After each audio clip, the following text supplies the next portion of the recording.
Her name is Joan Patch. Joan, come on here!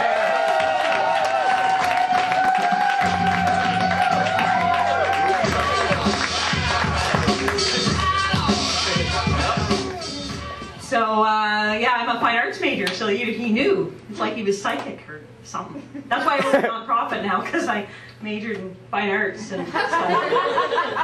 So I work alone from home, and no, I don't wear my pajamas. I go naked. Because it makes it easier to take my shower at 3. And I was reading a lot about the importance of motivation. I've been feeling a little unmotivated lately, so I put together an employee appreciation day, and nobody came. And I had to work. And you know, I'm the sort that telemarketers start to kind of hang up on me, because you know, I ask them how they are, and then I tell them how I am, and sometimes I call them back and ask them how they like marketing surveys, and then usually they hang up. It's not all bad though. I have 2 pugs, and if you don't know pugs, they look kind of like a cross between a terrier and a pig if you drop them from about here on their face. How could I have? Much. Yes, like that. If you picture smushed in face. Yeah, no, they're good. And they help me around the office. So they hang out with me, they have lunch, they do my faxing. And totally silly. They don't fax, they email. Who faxes these days? Little pause, you know, carpal syndrome. But how are they going to sue their pugs? I mean, they can't talk. So one of my pastimes is I like to go onto the computer, you know, and look up diseases I just might have, and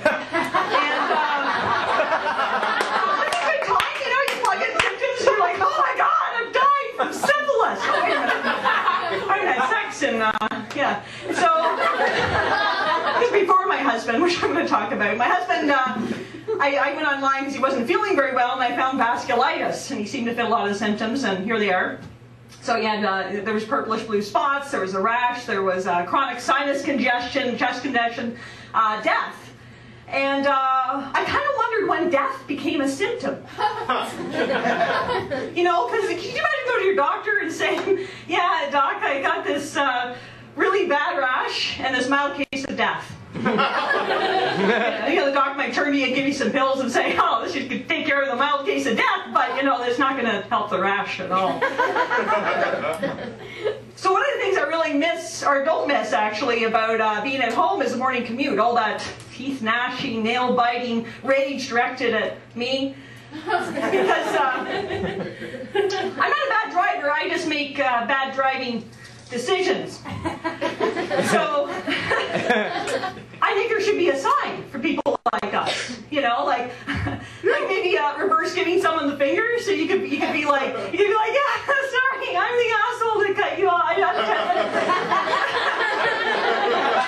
It was unintentional, you know. So the other day I tried it, and so we're going down the highway, and you know, I unintentionally cut someone off, and so I was doing this. And I don't know who was driving, but you know, it's not important. So I was doing this, and people thought I was having a seizure. So they gave me a wide berth, which is really all I needed anyway. So another one of my pastimes is really, like a lot of you probably flipping through channels and so on. So I came across wrestling the other day. I'm not a big wrestling fan, but you know, I give anything a try. So I tuned in, and I'm getting into it and stuff. And they pick up one of those little ass folding chairs and they throw it at the guy. I mean, I could do that. I wasn't impressed. Now, what I would like to see is them picking up one of those huge lazy boys with a side arm rest. I mean, that would be a match, wouldn't it? I mean, that would impress me. I could pick up the small chair, but I wouldn't, you know, lay into that lazy boy at all. That would be something. And it would all be over, of course, if you brought out some nachos and dip and a remote. You just have to, like, you know, reel it in, and that would be it. I've been trying to have some more personal time with my husband, and I've discovered something really great. Your husband or boyfriend, I'm sorry guys, I'm going to let the secret out here. The bathroom. They won't leave. You can sit outside. There's lots of time. If you figure it out, yeah, I'd say my husband probably spends about an hour in the bathroom each day. That's 7 hours a week. That's 20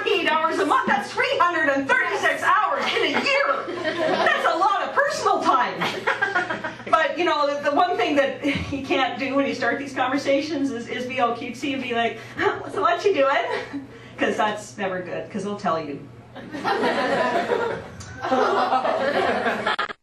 let that sink in for a second. So my husband and I have been trying to, thinking about having a baby on and off for the past little while.